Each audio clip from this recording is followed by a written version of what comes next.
الحمد لله نحمده ونستعينه ونستغفره ونؤمن به ونتوكل عليه ونعوذ بالله من شرور أنفسنا ومن سيئات أعمالنا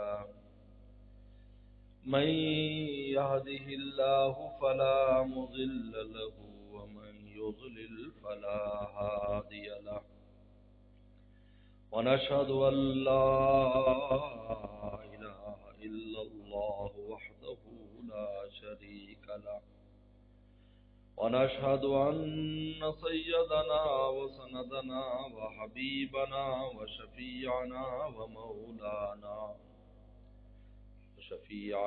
ومولانا محمدا عبده ورسوله صلى الله تعالى عليه وعلى آله وأصحابه وبارك وسلم أما بعد فأعوذ بالله من الشيطان الرجيم بسم الله الرحمن الرحيم إن أول بيت وزع للناس للذي ببكة مبارك وهدى للعالمين وقال تعالى وما أرسلناك إلا رحمة للعالمين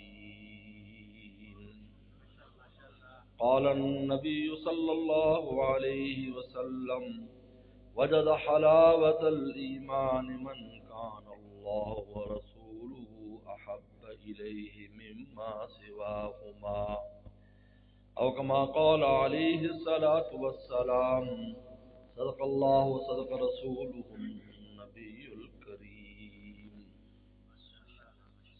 میرے محترم بزرگ اور دوستو،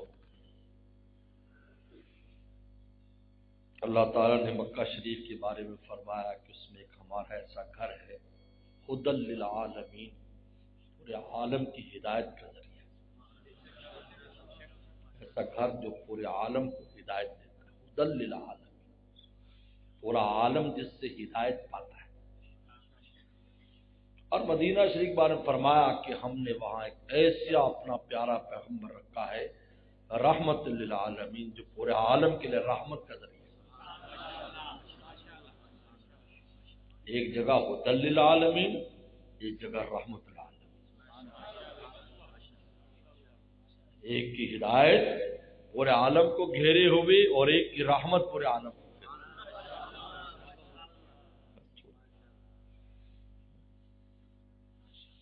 یہ مکہ شریف اور مدینہ شریف کا تعارف ہے جو قرآن نے کرایا ہے۔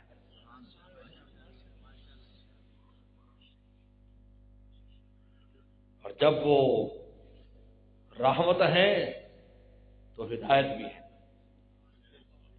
رحمت ہے تو ہدایت کا منبع بھی ہے، مستضاد ہے، ڈبل کام ہے۔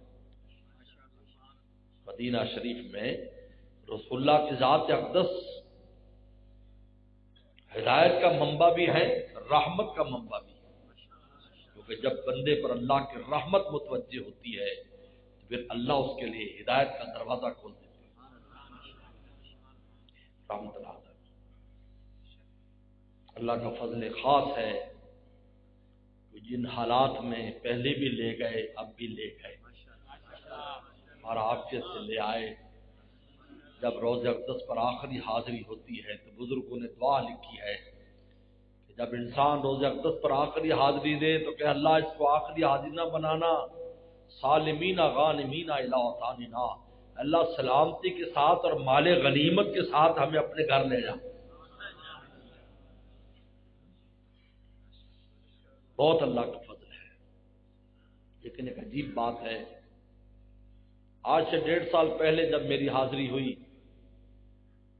اس وقت تقریباً 8 مہینے سے روزہ اقدس پر معاج شریف پر حاضری پر پابندی تھی، تقریباً 8 ماہ سے۔ مسجد میں تو جا سکتے تھے لیکن سامنے نہیں جا سکتے تھے۔ میں نے اپنی کیفیات کو ابھی جو کتاب جس کا قلبی تقاضا اور غیبی اشارہ لے کر میں پچھلے سال حاضر ہوا تھا، دلائل الخیرات، جو پیغمبر سلام کے درود شریف اور پر مشتمل کتاب ہے۔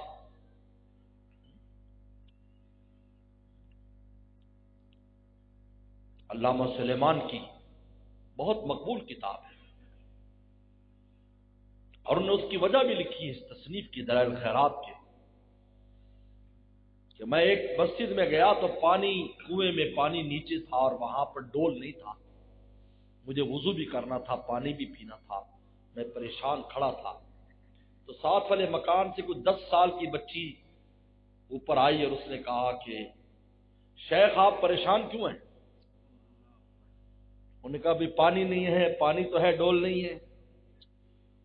انہوں نے کہا یہ کوئی بات ہے، لو ابھی پانی آتا ہے۔ اس نے کچھ پڑھنا شروع کیا تو پانی اوپر آ گیا۔ میں نے جلدی جلدی وضو کیا اور اچھی طرح پانی پیا، اور میں نے کہا کہ بیٹا یہ تو چھوٹی سی تیری عمر ہے، تو نے یہ کرامت تیرے پاس کیسے آئی؟ تو کہا شیخ میں درود شریف زیادہ پڑھتی ہوں، یہ اس کی کرامت۔ پھر انہوں نے درود شریف پر کتاب لکھی۔ اس زمانے میں جتنے بھی درود شریف تھے جو پیغمبر سلام سے بھی منقول تھے، صحابہ کرام سے منقول تھے، تابعین، تبع تابعین، بزرگوں نے جس جس انداز میں رسول اللہ کی نذرانے پیش کیے تھے، انہوں نے اس کتاب میں جمع کیا جس کا نام دلائل الخیرات ہے۔ تو پچھلے سال جب میری حاضری ہوئی تو دلائل الخیرات، خیر جب وہاں میں نے بتایا کہ پابندی تھی، میں نے اس میں یہ تھوڑی کیفیات لکھی ہیں۔ میں اندر سے حاضری دیتا تھا مسجد کی طرف سے، جہاں بھی جا سکتے تھے آگے، لیکن سامنے جانے کی اجازت نہیں تھی۔ اب یقین مانے 4 دن کے بعد سنا کہ معاجرہ شریف پر حاضری کی 4 دن کے بعد اجازت ہوگی، اور وہ بھی آپ کو اجازت نامہ لینا پڑے گا۔ اب یقین مانی 4 دن میں ایک پل کے لیے چین نہیں آیا، اور میں حیران ہوتا تھا کہ میں درود شریف پڑھ رہا ہوں اور اندر کی طرف سے حاضری بھی دے رہا ہوں، اور وہ بھی حاضری معتبر ہے، لیکن مجھے چین کیوں نہیں آ رہا؟ جب انسان کو جب وصل نصیب ہو جاتا ہے تو پھر چین آ جاتا ہے۔ ایک عالم مجھے مدینہ شریف میں ملے، کہا کہ جب میں پاکستان میں تھا میں بہت روتا تھا رسول اللہ کی یاد میں، یہاں میں آیا ہوں تو مجھے رونا نہیں آ رہا۔ تو میں نے اپنی مرشد کی بات بتائی کہ میرے مرشد نے کس چیز نے یہ سوال پوچھا، تو میرے مرشد نے فرمایا مچھلی کو کبھی پانی میں تڑپتے دیکھا ہے؟ آپ کو تو وصل نصیب ہوگا، اب کیوں رونا آئے گا؟ اب تو ہنسنا آئے گا۔ رونا تو دوری پر ہوتا ہے، حضوری میں تھوڑی ہے۔ اگر حضوری میں بھی عاشق روئے گا تو پھر اپنا کام کیسے بنائے گا؟ ہاں تو اس کو خوش ہونا چاہیے، شکر ادا کرنا چاہیے، سجدہ شکر کرنا چاہیے، اس کے دل میں باغ و بہار ہونی چاہیے۔ دوری میں رونا ہے، حضوری میں تھوڑی رونا ہے۔ دنیا میں ہم اللہ کی یاد میں روتے ہیں، دربار الہی میں جب قیامت کے دن جائیں گے، وجوہ یوم الدین ناظرہ الی ربھا ناظرہ، تم دربار میں بیٹھ کے روئیں گے، ہنسیں گے، چہرے پر مسکراہٹ ہوگی۔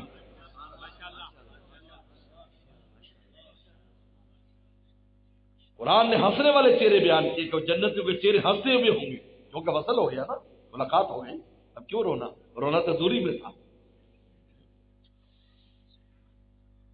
میں نے کہا کہ حضوری بھی ہے، رونا بند نہیں ہو رہا ہے، طبیعت پر بے چینی۔ پھر 4 دن کے بعد اجازت ملی، 2 ربیع الاول تھا، 1 ربیع الاول سے اجازت شروع ہوئی، ہمیں 2 کی اجازت نامہ مل گیا۔ میں حاضر ہوا، سلام پیش کیا، تھوڑی دیر 2-3 منٹ کے لیے کھڑا وہاں ہوا۔ اب یقین مانے مجھے ایسے لگے جیسے کسی نے برف کی سل میرے دل سینے پر رکھا۔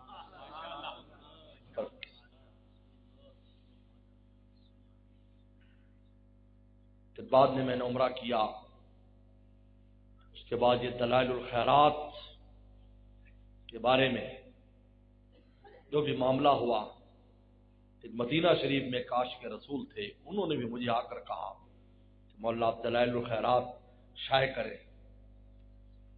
میں نے آ کر کوشش شروع کر دی، اور عجیب بات ہے میں دوبارہ حاضری کے لیے کب سے کوشش کر رہا ہوں، لیکن میری کوشش اس وقت برابر ہوئی کہ جب میں ایئرپورٹ پہنچا اور اس کتاب کا پہلا نسخہ مجھے ایئرپورٹ پر ملا تو میں اپنے ساتھ اس کو لے گیا۔ اب اس دفعہ عجیب بات ہوئی، یعنی عجیب اللہ تعالیٰ کا عاشقوں کے ساتھ عجیب نظام ہے۔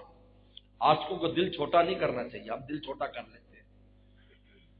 تمہیں کیا پتا کہ تمہیں کس لیے تڑپایا جا رہا ہے؟ تڑپنے سے ہم کو فقط کام ہے، محبت کے شاید یہ انعام ہے۔ کبھی تڑپاتے ہیں ہم، جلدی ہاتھ پاؤں چھوڑ دے، لو جی یہ ہمارا تو ہو نہیں رہا، فلاں ہمارا تو ہو نہیں رہا۔ یہ کیا بات ہے بھائی؟ عاشق تو در نہیں چھوڑتا، چاہے کچھ بھی ہو جائے۔ ادھر وہ در نہ کھولیں گے، ادھر ہم نہ در نہ چھوڑیں گے۔ ادھر وہ در نہ کھولیں گے، ادھر ہم در نہ چھوڑیں گے۔ حکومت اپنی اپنی ہے، کہیں ان کی کہیں ہم میری۔ وہ اگر اندر سے کنڈی لگائے ہیں تو باہر کی زمین تو ہم پر، ہم بیٹھے ہیں، ہم کیوں چھوڑیں گے در بھائی؟ کھولے یا نہ کھولے در، اس پہ کیوں ہو تیری نظر؟ تو بس اپنا کام کر، یعنی صدا لگائے۔ آپ کا کام ہے اللہ کا دروازہ کھٹکھٹاتے رہو۔ یہ کیا ہے جی فلاں جی نہیں ہوگا، چھوڑ کے چلے جاؤ۔ سن 2018 میں میرے ساتھ ایک حاجی صاحب تھے، پٹھان تھے، ان کی عمر 120 سال تھی، 120 سال عمر، اور ماشاءاللہ پیدل چلتے تھے، اور اس وقت بھی طبیعت اچھی تھی۔ پیدل حج کیا انہوں نے۔ تو انہوں نے بتایا کہ 25 سال کی عمر سے مجھے حج پہ جانے کا جذبہ پیدا ہوا، جب میری عمر 25 سال تھی۔ 95 سال تک میں کوشش کرتا رہا حج پر جانے کی۔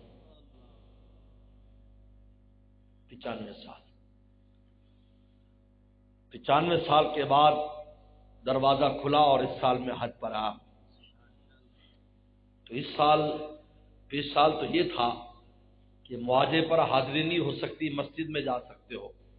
تو اس سال 5 دن کے لیے قرنطینہ، جانے والے کو قرنطینہ ایسے ہوٹل میں جہاں سے مسجد کے مینار بھی نظر نہ ہے۔ میں نے کہا واہ اللہ، اس سال تو اور بھی تڑپانے کا نیا انداز ہے۔ اذان کی آواز تو آتی ہے حرم کی، نظر کچھ نہیں آتا، پتہ بھی نہیں چلتا کہ ہے کس طرف۔ پھر میں نے کہا یہ قرنطینہ نہیں ہے، مدینہ کا قرنطینہ خلوت گاہ حق ہے، اللہ کے ساتھ خلوت ہے۔ عاشق اکیلے بیٹھ کر توبہ استغفار کرو، اپنے محبوب پر درود بھیجو، اپنے آپ کو لائق کرو کہ رسول اللہ کے سامنے جا سکو۔ بہت اللہ نے ہر شے میں بڑی حکمتیں رکھی ہیں۔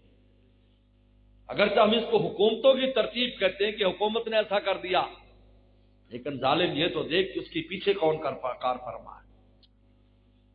تو سامنے کو دیکھتا ہے پیچھے ذات کون سی ہے، کیوں کرا رہی ہے، اس کے پیچھے کیا راز ہے۔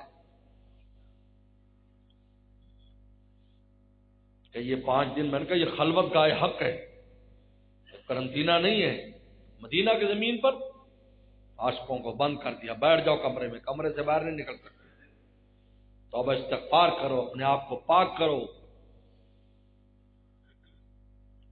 میرے مرشد فرمایا کرتے تھے جب ایسی جگہ پر انسان جاتا ہے تو برتن کو پہلے سے پاک کر کے جائے، تاکہ جاتے ہی ساقی آپ کا برتن بھر دے۔ برتن کی منجائی کے نہ لگاؤ، برتن خود مانج لو۔ تمہارے پاس توبہ استغفار کا اللہ تعالیٰ نے صابن دیا ہے، کتنے بڑے سے بڑا گناہ کیوں نہ ہو وہ اس سے صاف ہو جائے گا۔ بات نہ کرو بھائی، کون بات کر رہے ہیں؟ اچھا ٹھیک ہے۔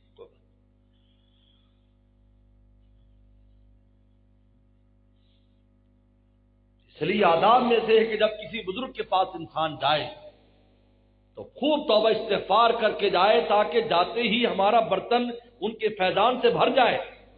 نہ کہ لوگ کہتے ہیں جی ہم گئے تھے بزرگ کے پاس، الحمدللہ میرا سینہ صاف ہو گیا اور مجھے لگتا ہے میرے گناہ صاف ہو گئے بھائی یہ کام تو توبہ استغفار سے میں اور آپ کر سکتے ہیں، اللہ نے ہمیں خود یہ چیز دی ہے، استغفروا ربکم ثم توبوا الیہ، اللہ سے استغفار اور توبہ کرو، تم خود یہ کام کر سکتے ہو۔ وہاں تو ساقی سے لینے کے لیے جانا ہے، برتن بھروانے کے لیے جانا ہے، مال لے کے آنا ہے۔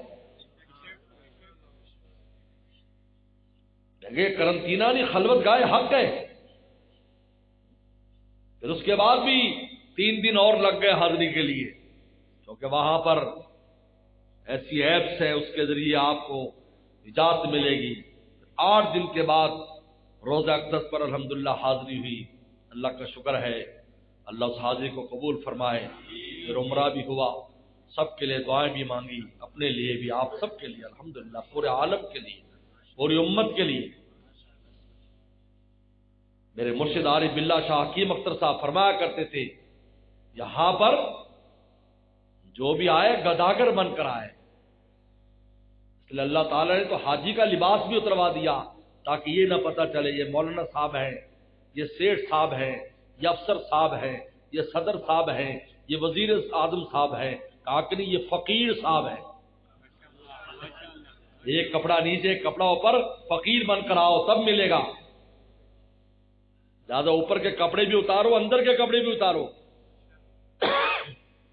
اتر گئے 5 دن قرنطینہ میں کپڑے اتر گئے اندر کے بھی، یہاں تو ٹانگیں دبا رہے ہیں، حضرت صاحب کو پانی پلا رہے ہیں، چائے، وہاں حضرت صاحب برتن بھی خود مانج رہے ہیں، چائے بھی خود بنا رہے ہیں، سارے کام خود کر رہے ہیں۔ میں کہا واہ مولا واہ، تاکہ پورے گداگر اور فقیر بن جائیں، تاکہ تو نواز دے۔ کیونکہ فقیروں کو جو جتنا بڑا ظرف لے کر جاتا ہے، مولانا رومی نے فرمایا ہر کجا پستی آباد جرود، جہاں نچان ہوگی وہیں پر پانی جائے گا، ہر کجا دردی دوا آجا ربد، جہاں درد ہوگا دوا وہی چلی جائے گی۔ حضرت ویسے قرنی رحمت اللہ علیہ کتنے دور تھے؟ قرن یمن میں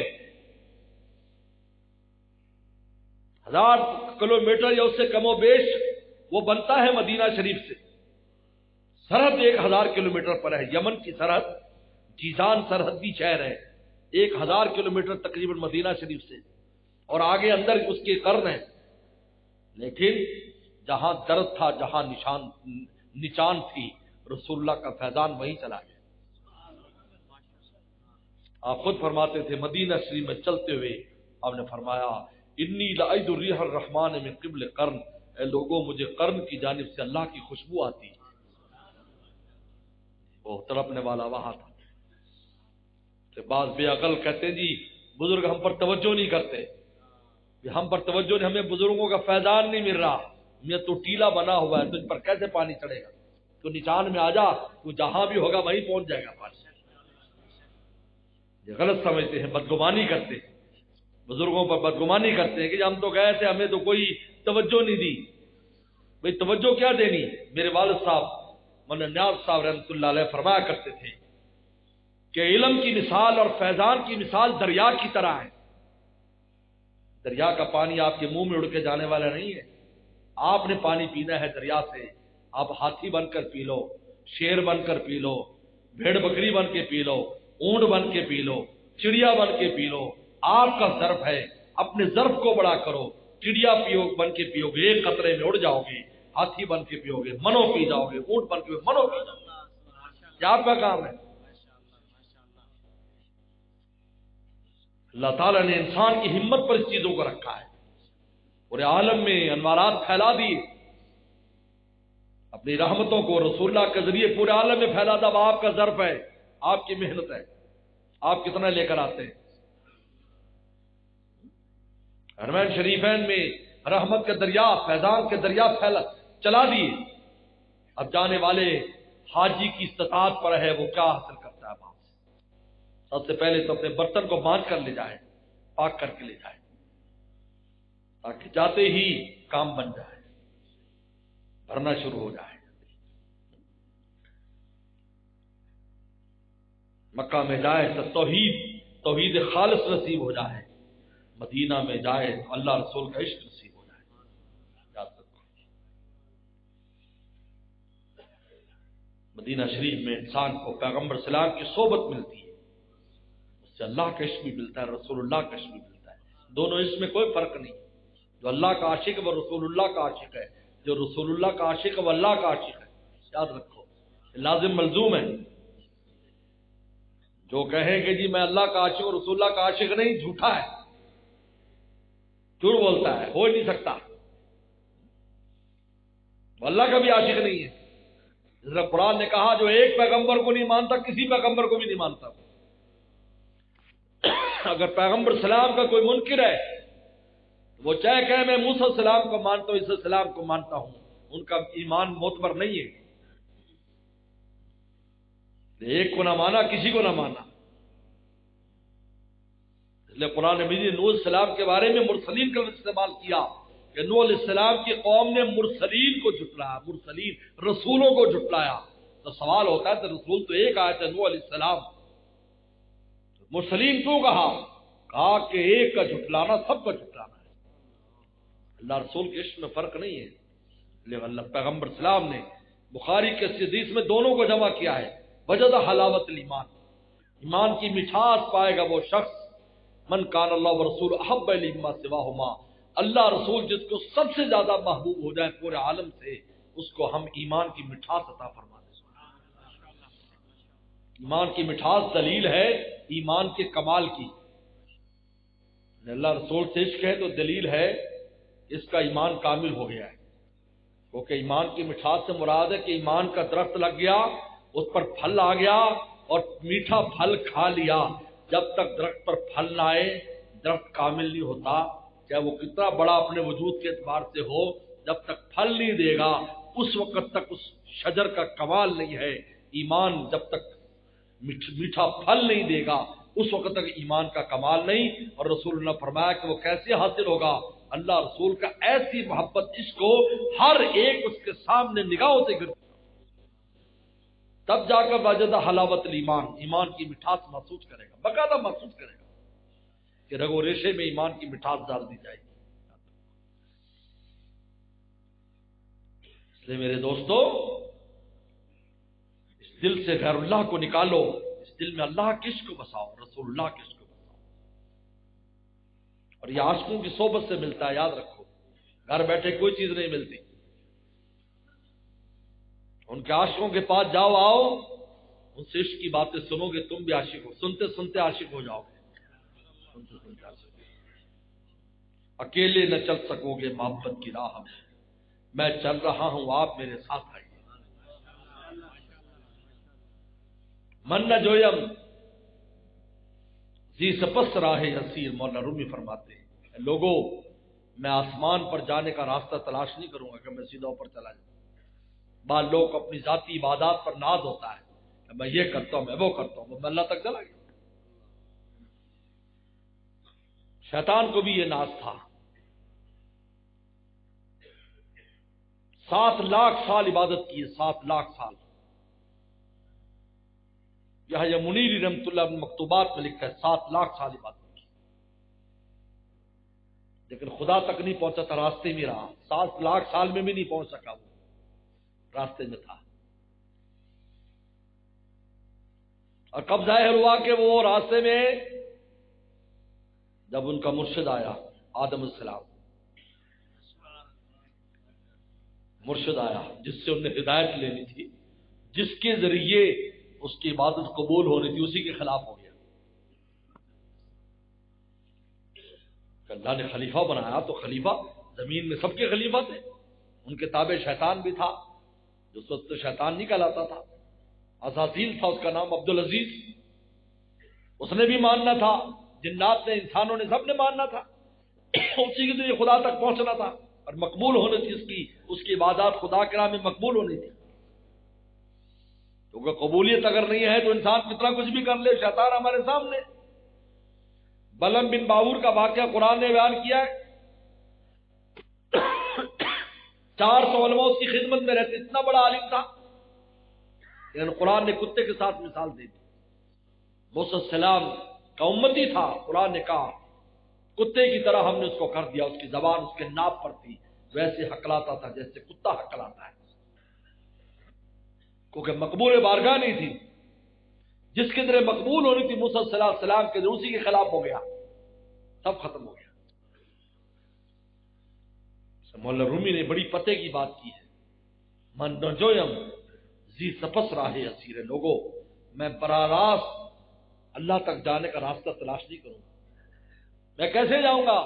پیر جویم پیر جویم پیر پیر، میں کوئی بزرگ اور پیر کو تلاش کروں گا جس کے ذریعے میں اوپر جاؤں، تاکہ جب میں پہنچوں تو راندہ درگاہ نہ ہوں۔ انسان جب بڑوں کے ذریعے جاتا ہے، ہمارے حضرت والا رحمۃ اللہ علیہ نے ہمیں واقعہ سنایا کہ ایک بزرگ، بہت بڑے بزرگ تھے، وہ پیغمبر سلام مدینہ شریف میں حاضر ہوئے۔ اب آداب یہ ہے، جب آپ مدینہ حاضر ہو جلدی نہ کریں، لوگ فوراً بھاگ پڑتے ہیں۔ خود میرے ساتھ ایک قصہ ہوا، 1997 کی بات ہے، جب ہم حاجی تھے، حج کی جب بس اتری اور سامان ڈھیر لگا دیا اور ابھی ہوٹل پتہ نہیں تھا کون سا ہوٹل ہے، تو سارے حاجی چلے گئے، میں اور گھر والے رہ گئے سامان کے پاس۔ ان کے بھائی کہاں چلے گئے؟ انہوں نے کہا جی سب نے جی ہم نے حاضری دینی ہے، بس بہت جوش ہو رہا ہے، آج چلے ہم وہیں کھڑے۔ بھائی ظالموں، ہمیں پوچھ ہی لیتے کیسے حاضری دینی۔ ان حاجیوں کی طرف معرفت بھی نہیں تھی، کیونکہ پہلا حج کیا تھا اور اس میں کوشش کی بھی کسی کو پتہ نہ ہو میں کوئی مولوی صاحب ہوں، کیونکہ پھر لوگ اور معاملہ ہو جاتا ہے۔ ویسے بھی گداگر بن کر جانا چاہیے انسان کو۔ تو حیران ہو گئے، بھی کدھر گئے؟ وہ کہ جی سارے سلام کے لیے چلے گئے۔ اوہو، یہ کیا کیا انہوں نے؟ بخاری شریف کی حدیث ہے، پیغمبر سلام نے ارشاد فرمایا، پیغمبر سلام کے زمانے میں بحرین کا وفد آیا، بحرین کا 20-21 آدمی تھے، گھوڑوں پر آئے۔ جو ہی وہ مدینہ شریف میں پہنچے، یعنی مدینہ، تو گھوڑوں سے چھلانگیں لگا دی جوش کی وجہ سے کہ رسول اللہ کی زیارت کریں، کیونکہ ایمان تو لے آئے تھے، آپ کو دیکھا نہیں تھا۔ اب جوش میں سیدھے مسجد میں چلے گئے سارے، وسلم تشریف فرماتے، آپ نے ان کا استقبال کیا اور ان سے بات چیت کی، سب ہے۔ اب ایک ان میں رہ گیا پیچھے، انہیں سب کے گھوڑے پکڑے، گھوڑے پکڑ کر ان کو ایک جگہ باندھا، اور باندھ کر یہ پوچھا کہ یہاں کوئی کنواں ہے؟ انہوں نے کہا ہاں فلاں جگہ کنواں ہے۔ وہاں گئے، نہائے، چونکہ بحرین سے آئے تھے تو مٹی گھٹا پسینہ ہر چیز تھی، نہائے، نئے کپڑے لے کر آئے تھے، نئے کپڑے پہنے، سر پہ پگڑی باندھی اور پیغمبر سلام کی خدمت میں گئے، خوشبو وغیرہ لگائی۔ کافی دیر ہو گئی یہ کام کرتے ہوئے۔ آپ پہلے دریافت کر چکے تھے، پوچھ چکے تھے، آپ پہلے پوچھ چکے تھے کہ کوئی پیچھے تو نہیں رہ گیا؟ انہوں نے کہا ہاں وہ اچھا ایک ہمارا رہ گئے جو ہمارے بڑے ہیں، عمر میں بھی بڑے ہیں، مرتبے میں بھی بڑے ہیں، لیکن وہ ہمارے پیچھے رہ گئے، وہ ہمارے ساتھ نہیں آئے، ہم نہیں دیکھ رہے کہ یہاں نہیں ہے وہ۔ پیغمبر صاحب خاموش ہو گئے۔ اتنی دیر میں بعد میں تشریف لائے، پیغمبر سلام نے، حدیث میں آتا ہے کہ آپ کھڑے ہو گئے اور ان کو سینے سے لگایا اور فرمایا کہ اللہ تجھ سے محبت کرتا ہے دو وجہ سے۔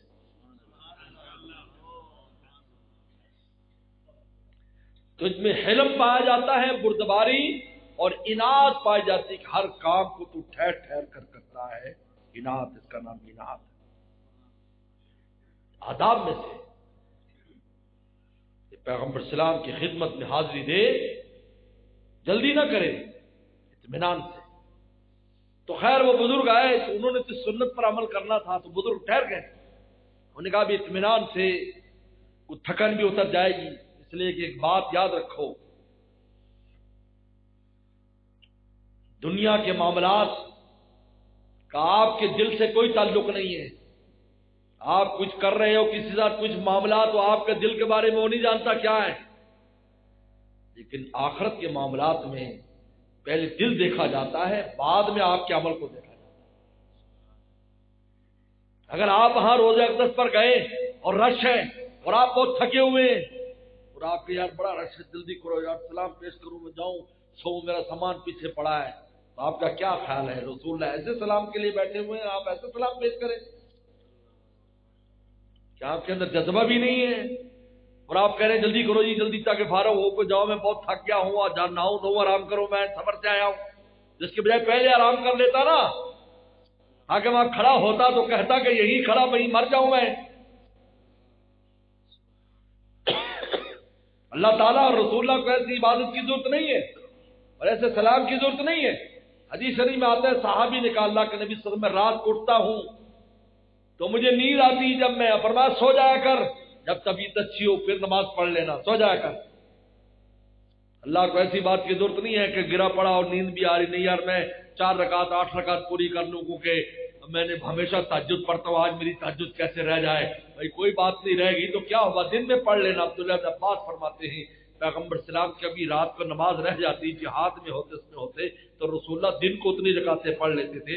لہذا عبداللہ بن عباس نے ترمذی شریف کی حدیث میں فرمایا ایک آدمی اگر رات کو کوئی ورد کرتا ہے، کوئی تلاوت ذکر کوئی، اور وہ نہیں کر سکا کسی وجہ سے تو دن کو وہ کر لے تو انشاءاللہ وہی اجر مل جائے گا، اللہ نے دینا ہے اجر تجھے۔ اللہ کی یہ تھوڑی ہے کہ رات کو تو اس کے خزانے میں پیسے ہیں اور دن کو اللہ تعالیٰ غریب ہو جائے کہ تجھے کچھ دیں گے نہیں، تو یہ دن کو بھی وہی دے سکتے ہیں جو رات کو ہے۔ بلکہ میرے مرشد تو عجیب بات فرمایا کرتے تھے کہ اگر کسی جگہ پر تم لیلۃ القدر میں عبادت نہیں کر سکے لیکن کسی دوسرے ملک میں لیلۃ القدر باقی ہے تو اپنے ہاں یوں اللہ میاں وہاں تو باقی ہے نا تو وہاں کی برکت یہاں بھیج سکتا ہے، آپ کو کیا کمی، تو یہی بھیج دے مجھے، میری تو نکل گئی لیکن وہاں تو ہے نا ابھی۔ اللہ تعالیٰ کی ذات تو ایسی ذات ہے، یہ ضابطے اور قوانین پر اگر اللہ تعالیٰ ہمیں چلائے تو ایک لمحہ ہم نہیں رہ سکتے۔ عدل کرے تھے تھر تھر کمبل اچھی شانہ والے ہو، فضل کرے تھے بخشے جاون میں رنگے منہ کالے ہو۔ سلطان باہو فرماتے ہیں، سلطان باہو فرماتے ہیں کہ ان کا فضل اگر نہ ہو، اگر عدل کرے ہماری نماز اس قابل ہے، کون سی باری بات قابل ہے۔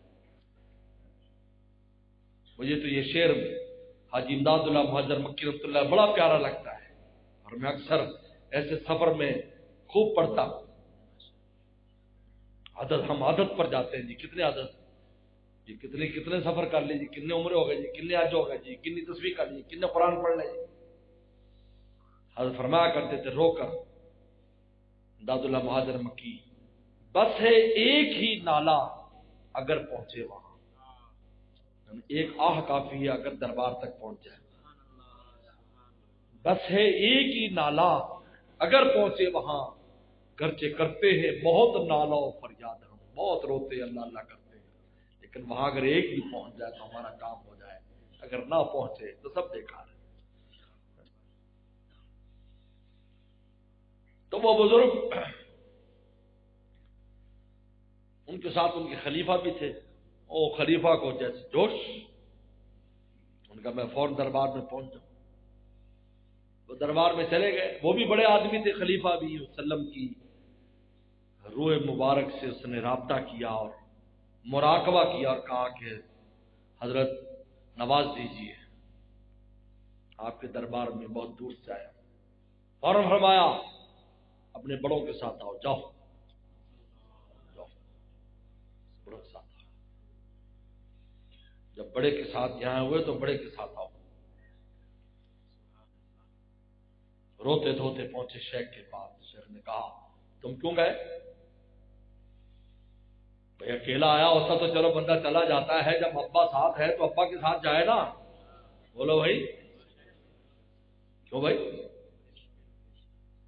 پھر آئے شیخ کے ساتھ، اللہ نے نواز دیا۔ مرشد فرماتے مولانا رومی فرماتے من نہ جوئی امزی سفر سراہے اسیر، میں آسمان کا راستہ تلاش نہیں کروں گا، میں کوئی بزرگ تلاش کروں گا تاکہ اس کے ذریعے دربار تک جاؤں اور میرا پہنچنا مقبول ہو جائے، کیونکہ جو پہنچ گیا، حدیث شریف میں آتا ہے کہ بزرگوں نے لکھا ہے کہ جو پہنچ گیا وہ کبھی راندہ درگاہ نہیں ہوا، پھر کبھی جو راندہ درگاہ ہوا وہ راستے سے اصل میں واپس کیا گیا ہے، وہ منزل پر نہیں پہنچا۔ مولا کی ذات پر جو منزل پر پہنچ جائے اس کو کبھی واپس نہیں کرتے۔ یہ حدیث شریف میں آتا ہے جب میں کسی بندے سے محبت کرنا شروع کر دیتا ہوں تو میں اس کی ایسے حفاظت کرتا ہوں جس طرح تم بیمار کی پانی سے حفاظت کرتے ہو، میں اپنی رحمت کے اندر اس کو گھیر کے رکھتا ہوں، نہ برائی اس تک آنے دیتا ہوں نہ اس کو جانے دیتا ہوں،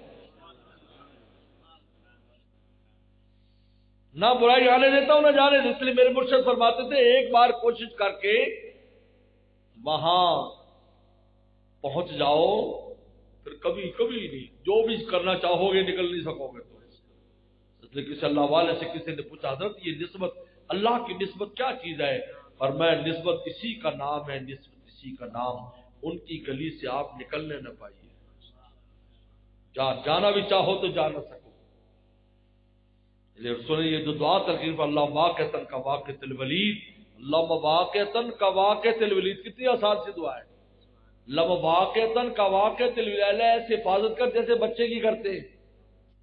اب بچے کی بچہ مٹی کھاتا ہے تو ماں پہلے کیا کرتی ہے کہ وہاں پر مٹی ہی نہیں رہنے دیتی جہاں بچہ ہوتا ہے.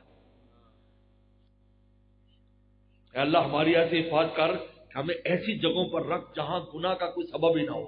ایسے رکھ. نمبر 2، اگر مٹی منہ میں ڈال لے ماں فوراً پہنچتی ہے اور اس کے منہ سے نکال لیتی ہے، یعنی گناہ تک بندہ جانا چاہتا ہے اللہ وہیں سے کھینچ لیتے ہیں. اور کتنے جانا پہ ہیں سادہ ہو کے کتنے جانا پہ کھینچ لیتے ہیں.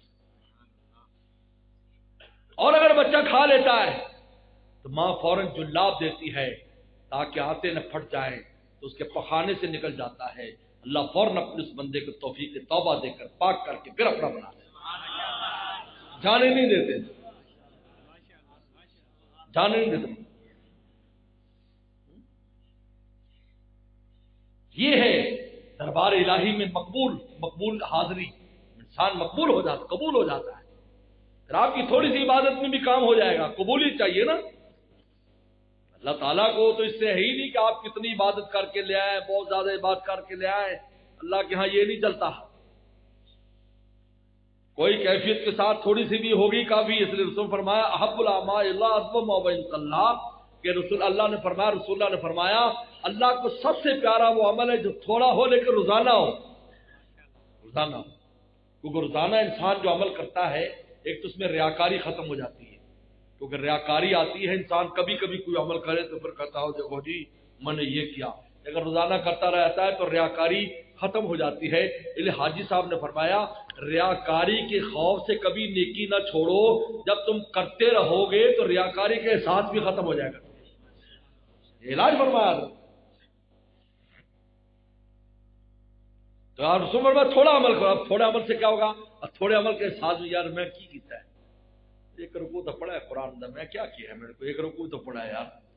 بھائی یہی اللہ کو چاہیے کہ انسان کو اپنے عمل پر ناز نہ ہو کہ اللہ میں نے کیا کیا، ایک رکوع تو پڑھا ہے، یہ تھوڑی سی تو تسبیح کی ہے، لیکن یہ تھوڑی تھوڑی بہت زیادہ ہو جائے، قطرہ قطرہ دریا بن جائے گا.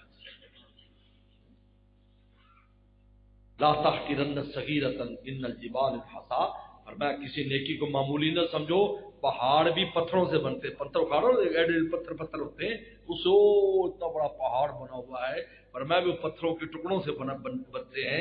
آج یہ کرتے رہو گے ایک وقت قیامت دن جاؤ گے تو پہاڑ کی طرح ہوگا، اتنے بڑے بڑے اعمال ہو جائیں گے. اللہ یہ کیا، اب وہ تھوڑا تھوڑا کرتا رہا نا تو پہاڑ بن گیا، اور پھر خود اللہ اس میں شامل فرما دیتے.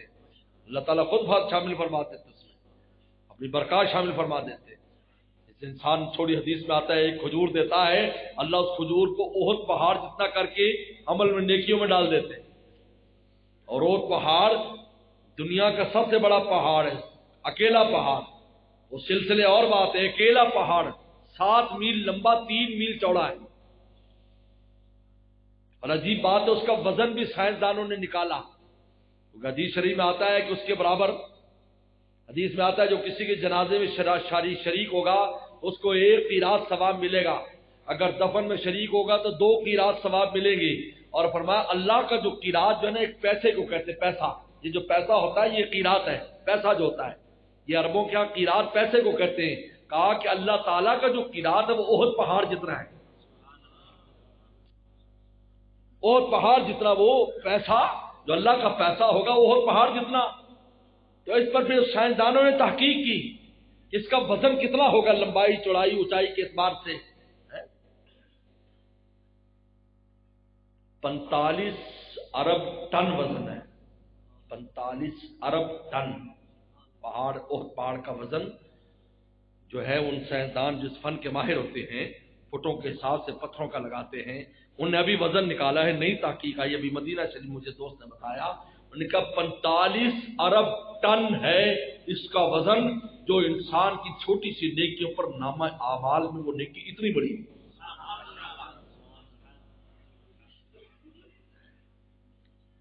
بس میرے دوستو, من کان وجد حلاوت الایمان, ایمان کی مٹھاس ملے گی, اللہ رسول سب زیادہ محبوب ہو جائیں. اللہ مجھے آپ کو عمل کی توفیق عطا فرمائے. دعوانا الحمدللہ.